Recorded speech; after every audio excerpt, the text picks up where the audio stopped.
Road ప్రమాద ఘటన తర్వాత వివిధ పార్టీ నాయకులంతా కూడా ఇక్కడికి చేరుకొని వారు ఈ కేసు ఎలా జరిగిందనే దానిపై ఆరా తీస్తూ ఉన్నారు. జనసేన పార్టీ నుంచి చూస్తాం. మీరు పార్టీ ఆదేశిస్తూ వచ్చారా? జనరల్గా మీకున్న సమాచారంతో ఇక్కడికి వచ్చి ఎలా జరిగింది అని వకాబ్ చేస్తున్నారు? పార్టీ ఆదేశాల మేరకే పవన్ కళ్యాణ్ గారు మమ్మల్ని అంటే ఇలాంటి సిచ్యువేషన్ వచ్చినప్పుడు డెఫినెట్గా జనసేన పార్టీ తరఫున మేము అందరం రెస్పాండ్ అవుతున్నాం. కాకపోతే ఏంటంటే ఈ సంఘటనకి ఎలా రెస్పాండ్ అవ్వాలో తెలియట్లేదు. ఎందుకంటే ఈ యాక్సిడెంట్ చూస్తే అసలు ఎలా పాసిబుల్ అయింది, ఈ గుంతలు ఏంటి, నేను వచ్చేటప్పుడే చేవేల నుంచి ఇటు ఈ రోడ్డు వైపు వస్తున్నప్పుడు రోడ్డు ఎంత దుర్భర స్థితిలో ఉందంటే రోజు అంటే ఇలాంటి సిచ్యువేషన్ రోజు అంటే ఇది ఎలివేట్ అవుతుంది తప్ప రోజు ఎలాంటి యాక్సిడెంట్ అవుతున్నాయో అర్థమవుతుంది. ఎందుకంటే ఇది కొంచెం వికారాబాద్ ఏమో పర్యాటక ప్రాంతమైన ఆల్మోస్ట్ వీకెండ్లో ఎవ్రీ టైం ఇక్కడ కొంచెం రద్దీగా ఉంటుంది అనిపించింది. అండ్ ఇరుకు రోడ్లు, ఇంత ఇరుకు రోడ్లు ఈ వైపు ఉన్నాయంటే ఆశ్చర్యంగా ఉంది. ఎందుకంటే గత 15 సంవత్సరాల నుంచి టీఆర్ఎస్ ప్రభుత్వం ఉన్నా కాంగ్రెస్ ప్రభుత్వం ఉన్నా ఇంతవరకు ఈ రోడ్డు మీద కాన్సన్ట్రేట్ చేయడానికి అసలు రీజన్ ఏంటో నాకు అర్థం కావట్లేదు. ఎన్నెన్నో రోడ్లు డెవలప్ చేస్తారు కానీ ఇది రద్దీగా ఉండే రోడ్ను డెవలప్ చేయకుండా ఎవ్రీ టైం కనీసం ఎన్ని గుంతలంటే వచ్చేటప్పుడు దీంట్లో యాక్సిడెంట్ జరిగే స్కోప్ ఉందని మనకు అర్థమవుతుంది.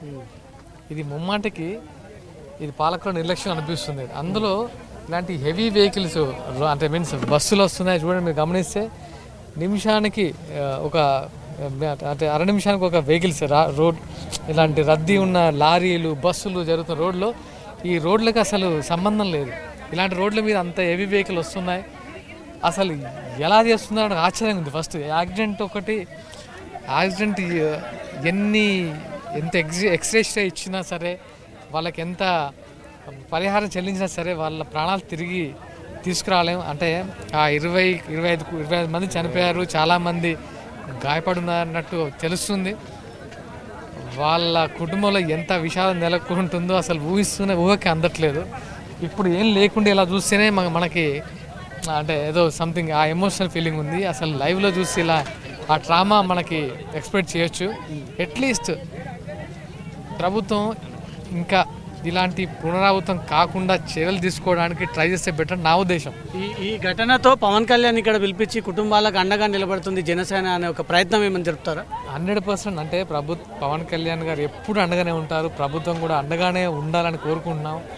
దాంతోపాటు అండ్ మెరుగైన చికిత్స, ఎవరైతే గాయపడిన వాళ్ళు ఉన్నారో వాళ్ళకి కొంచెం మెరుగైన చికిత్స అందించాలని కోరుకుంటున్నాం. అండ్ ఫస్ట్ ఈ రోడ్లు, ఇలాంటి దుర్భరమైన రోడ్లు మీరు గమనిస్తే అసలు ఒక వెహికల్ వస్తే ఒక వెహికల్ ఆగిపోవాల్సిన సిచ్యువేషన్. అండ్ ట్రాఫిక్ కూడా చాలా ఇబ్బందిగా ఉంటున్నాయి. అండ్ ఇది టువర్డ్స్ కర్ణాటకకి కనెక్ట్ అవుతుంది అనుకుంటా. ఐ థింక్ ఇలాంటి రోడ్డు ఈ స్థితిలో ఉండడం అనేది నిజంగా ఒక్కసారి ప్రభుత్వాలు ప్రశ్నించుకుంటే బెటర్ అనిపిస్తుంది. రైట్. ఈ ఘటన తర్వాత జనసేన పార్టీ నుంచి కూడా పార్టీ అధ్యక్షుడిని పిలిపించి వాళ్ళ కుటుంబాలకు అండగా ఉంటామంటూ మాత్రం పార్టీ నాయకులు చెప్తా ఉన్నారు. కెమెరా పర్సన్ క్రాంతితో రవితేజ, జీ న్యూస్, హైదరాబాద్.